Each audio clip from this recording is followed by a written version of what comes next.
Hey guys, welcome back to the old mill shed.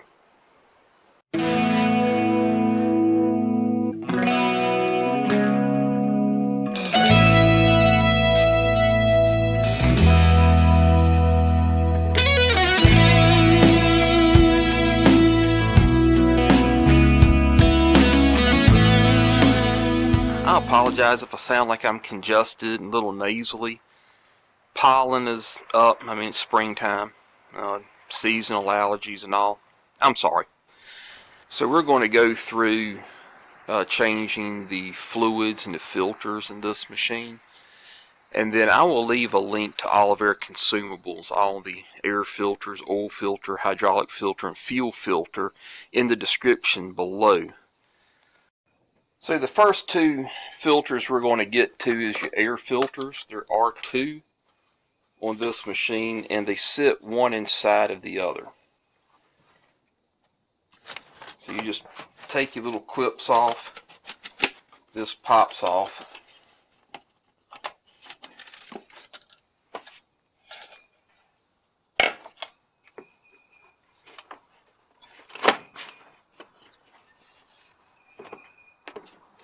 You have your outer filter here, and I always write the hours and the month and year that they were put in.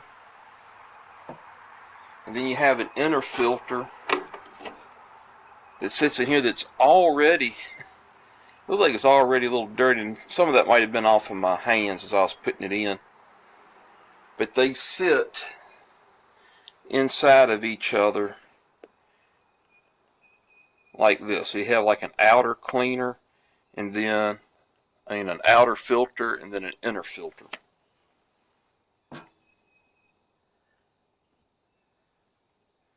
And you put them in.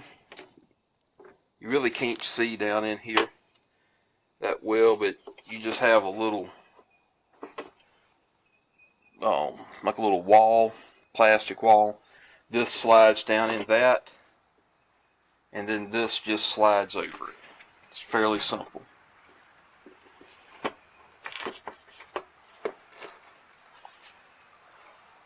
Just make sure it's fully seated.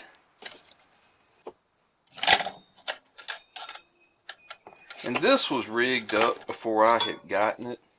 I'm pretty sure that's not OEM. We'll add that to the list of things to repair. You just put your clips back on, nothing major. It's pretty simple.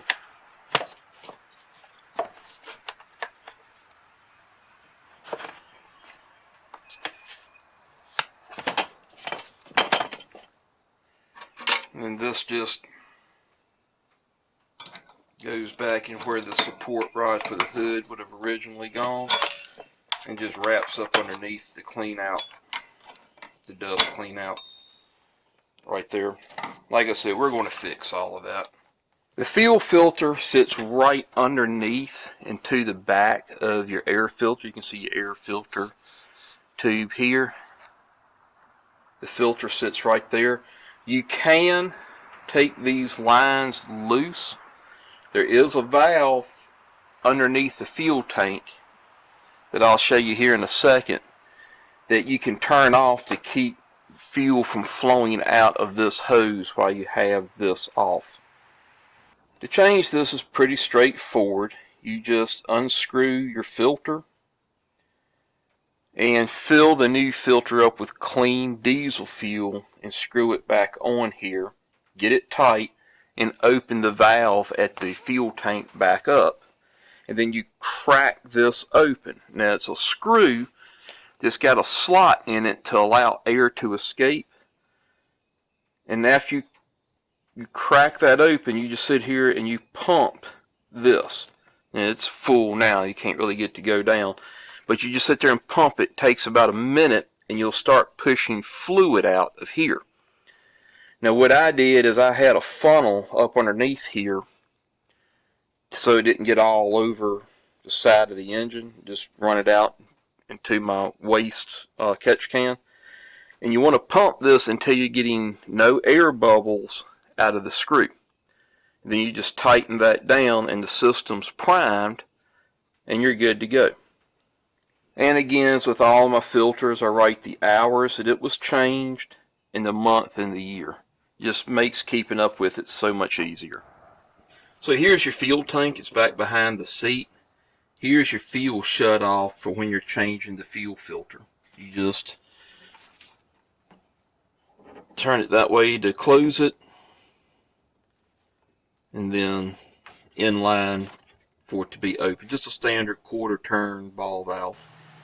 Okay, so to drain the oil on this machine, remember me telling you earlier that the drive shaft comes up through the oil pan? We're going to get underneath there and I'll show you what that looks like in a minute.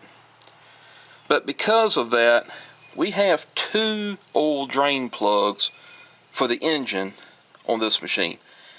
It takes a 22 millimeter socket, and you have one oil plug here, drain plug here, and then you have one on the other side of the oil pan, and you have to take them both out. So here we are up underneath the machine. I don't know how good this is showing up, but you can see you have the gap here in the oil pan, and see if I can reach up there, and the shaft that goes through it is right here.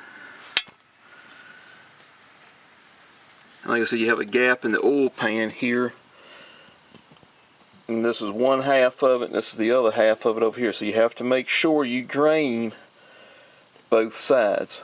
If not, you're going to leave about a half gallon of oil in it, because, you know, say you just drained it over there, you're still going to have all that oil in this half of it. After you've drained all the oil out of it, and a little tip, make sure the engine is warm when you drain the oil. These machines, they like to hold their oil, especially if the oil is cold. They won't drain completely. So it says it takes 8.1 quarts to fill it up. I usually stop on these engines around 7, and then creep my way up to the full mark on the dipstick.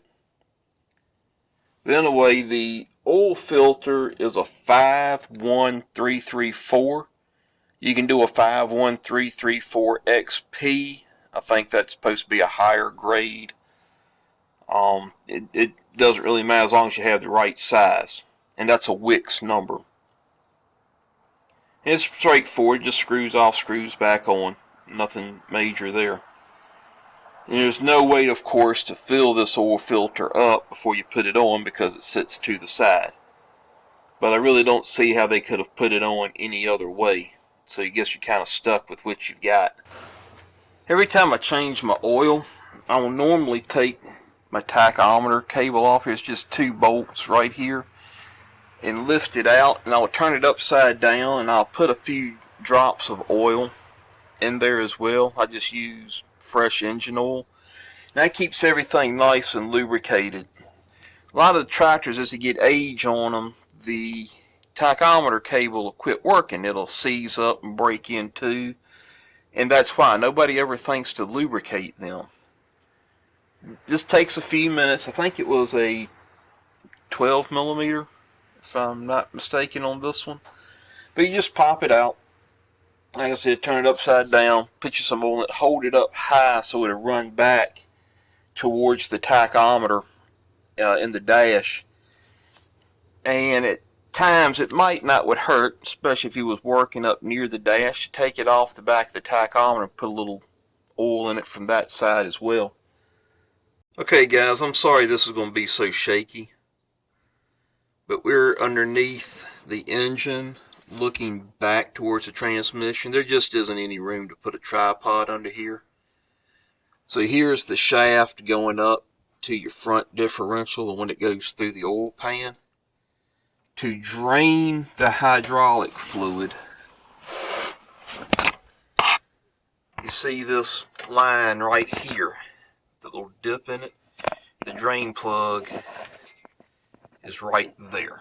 It takes a 27 millimeter socket, and to make it flow out easier, what I did is Took the plug out, and then I pulled the dipstick out on the top of the transmission, and then I went around here to the back axle and I opened up some of the check screws, the screws that you take off to check the fluid level out, and so it would vent and it would run out better, a lot faster. Now this is one part that the owner's manual does not cover very well. All the transmission rear end hydraulic oil is all the same oil. Now after I had removed the plug underneath the machine to let it drain, I came back here and I took off this plug, or took out this plug, and the plug down here at the bottom, and I just had a catch can underneath each side of that lower plug, because there's one on each end, and that allowed everything to drain out fairly quickly. Now when I went to refill everything, I of course put my drain plug in the bottom of the transmission, and both of the plugs in at the final drive, the drain plugs in, but I left this one, that one, and the other two open on the other side. I was trying to figure out if everything was together. I thought it would be, but the manual didn't really explain it very well. So I put my fluid in through the dipstick hole up in the operator station, and I waited until it started coming out, dripping out of these right here. Now this machine is sitting level. That showed me, or proved to me I should say, that the level in the transmission corresponds with these check plugs here, and the two on the other side. We're underneath the right side running board. This is where your hydraulic filter is located. I did find out the easiest way to remove this was to get a pair of oil filter pliers. You really can't get anything on the end of it here, and after you've been on there for a while, they do get kind of stuck on there. You never want to do more than hand tighten them. So the person who had it before me may have over tightened it a little bit. It was a bit of a challenge to get off. But this uses a Wix 551715. Now this is classified as a heavy duty hydraulic oil filter. I'm not entirely certain what a heavy duty hydraulic filter is, but it sounded good, and it was Wix, and it was a good price. So that's what we have. Okay guys, I know this is going to be shaky as well, but you know, it's kind of tight over in here. But we're back on the front side of the machine. Now to drain the oil from the front side of the machine, you have your four-wheel drive gearboxes here. There's your drain plug right there. You have a oil level plug here, and that's going to be on both sides of the machine. And then you have your fill plug right here. Now we're off on the right hand side of the machine. That's the only place that your fill plug is. So it's just like draining oil or anything else. Just put your catch can under there, another one on the other side. Remove your vent plug or your fill plug here. I went ahead and removed my level check plugs as well. And I filled this with the 80-90 weight gear oil that it called for in the manual. And I think it took, it was right at 2 gallons to fill everything up. So at this point, we have all new filters and oils in the machine. One thing that's really left to do is to grease it. Now you want to grease this machine every 10 hours of operation. And there's not a ton of grease fittings. In fact, most of them are on the loader itself. But on the actual tractor, you have a grease fitting here for each one of your spindles, one on each side. Most of your tie rods and everything from the factory are sealed, so you don't have to grease those unless you have replaced one. Your hydraulic cylinder for your power steering, you have a grease fitting back here at the back underneath the cylinder. I can't even get a camera underneath there, just know to look for it. And you have a grease fitting here on top, right behind your spindle for this end of it. Right here you have the rear bearing for your pivot. You have a grease fitting there, and then we'll go around on the front of the machine and I'll show you the one up there. Go on the front of the machine just behind the loader. That is the front grease fitting for the pivot. While we're under here on the left hand side of the machine, you have a grease fitting here, and that's for your clutch pedal. I'm not entirely certain this one will even show up, but you have a grease fitting right there, and that is for both of your brake pedals. And this is under the right side running board. Back here on the back side of the machine where the 3-point hitch is, you just want to grease it like you normally do a 3-point hitch. All your little ball linkages in your lift arms. You got grease fittings on your top link and your leveling box. And this leveling box works a little different. Doesn't have a hand crank. A lot of your utility tractors will have this style because most people don't run tillage anymore. So a hand crank leveling box really isn't needed.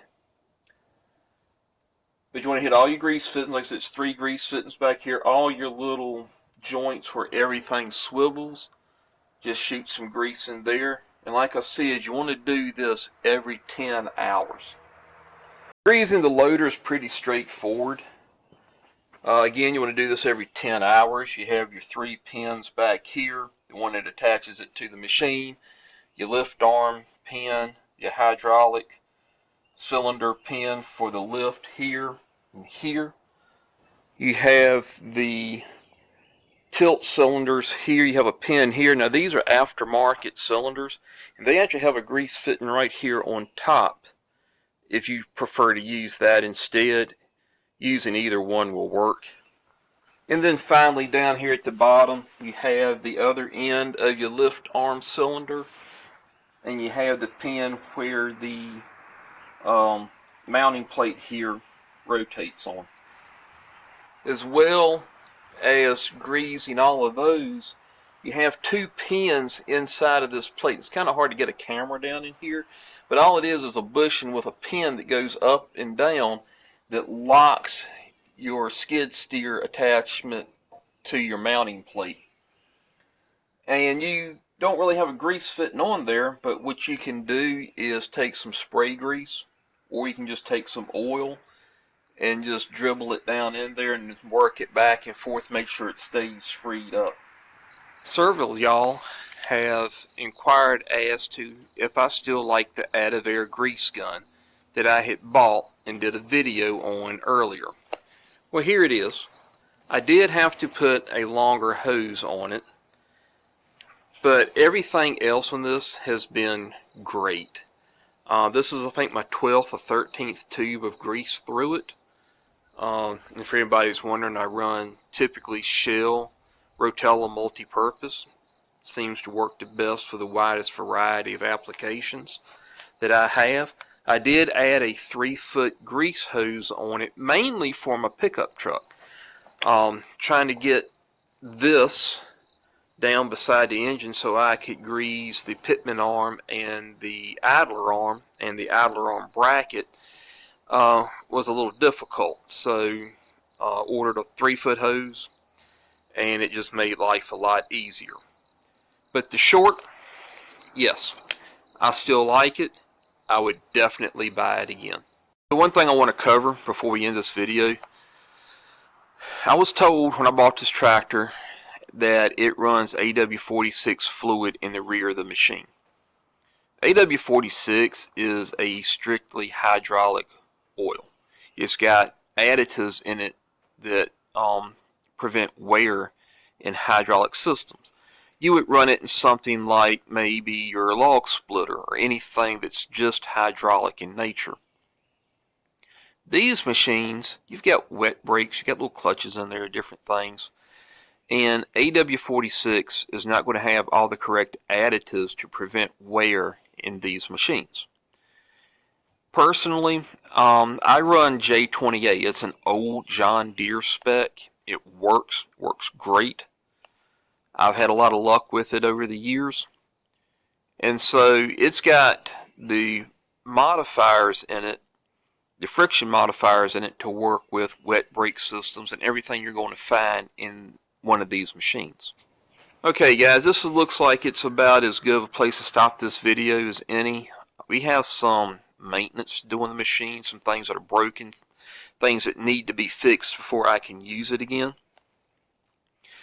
And if I get into that now, this video is going to get really long, really quick. So we're just going to stop right here. And as always, thanks for watching. I hope you found this video helpful. If you did, give me a thumbs up. Subscribe and hit that notification bell. It helps the algorithm a lot. We'll see you here next time under the shed.